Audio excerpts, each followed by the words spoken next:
This Week in Agribusiness, serving America's most essential industry, is brought to you by Case IH. Welcome back here to this weekend's edition of This Week in Agribusiness. We spent a minute or two here looking at a controversy in Europe this weekend. Yes, indeed, Max. In fact, two controversies. Two laws being pushed by the European Parliament are working to really rile up the ag industry. There's one called the Nature Law and there's one called the Chemical Law. And the Nature Law, basically, they want these countries to restore damaged agricultural land. And Max, it's got farmers worried, a sentiment I know you've heard. Yeah, it's been in the headlines, to be sure, Mike. The problems with some farmers in Europe that they've been encountering there, and protests in the streets have taken place as a result. Let's find out more about it as we visit with our friend Hendrik Kerkhofs, who farms in Belgium. And I would suggest, Hendrik, you probably know as many farmers in the United States as I do. You've been here many times. You and your wife, Anita, have been out on farms and ranches all across our land. You know a lot about our business, as a matter of fact, and we always appreciate communicating with you. It's great to have you on the broadcast this weekend. Thank you, Max. Good to see you again. We love coming to the U.S. for sure. It shows. First of all, about your growing season over there, we have some fields in the U.S. that have been drying out, getting way too dry, and then you've got some other extremes as well. How would you describe the situation on your farm in Belgium there? Well, we have had a wet spring up till 2 weeks ago, but now it's drying out fast. But we're still good for the moment. When you look at what has been going on with these farmer protests, take us back a little bit. Give us just a little bit of the foundation for understanding what is going on. Why are farmers upset, especially in the Netherlands? Well, they made new rules for the nitrogen deposition of livestock farms.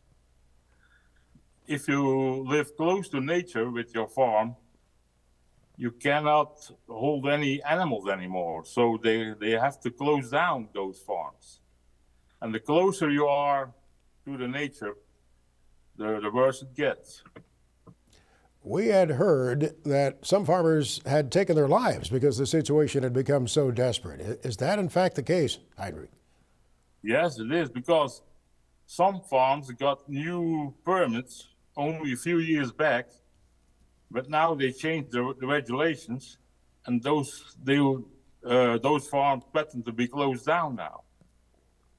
So they made their investment for 20 or 25 years, and yeah, they're in a tight spot now.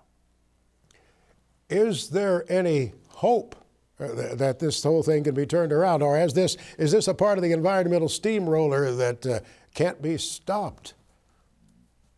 Well, I'm afraid this time, really, because the election is over here. It's next year. In the Netherlands, there has been an election, but regional, and the big parties lost a lot of votes. But up till now, there are no changes in regulations. Obviously, the feeling among the farmers is that if these changes were to be made, and I suppose it could be argued that it's going to the extreme, but if they were to be made, it needs to be a slower transition, right? Slower, yeah, but they should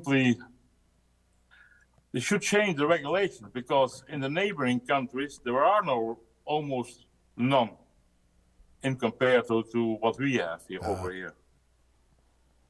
We notice the old stars and stripes over your left shoulder there. It's great to see the American flag in your shop. We need to, some weekend, I want to have you give us a tour of your shop there near Reemst, in Reemst, Belgium. Yeah. Chad Colby has been here already, so he would do the tour, I guess. Yes, of course Chad Colby has been there. We'll get there someday. Tell your foreman, Anita, that we said hello, and thank you for joining us this weekend, Hendrik. We sure appreciate it. Thank you, Max. Well, in a few weeks, you can hug her yourself. We look forward to that. We sure do. Hendrik Kerkhofs, our farmer friend in Reemst, Belgium, checking in, talking about the very serious situation among some in the agriculture community in Europe.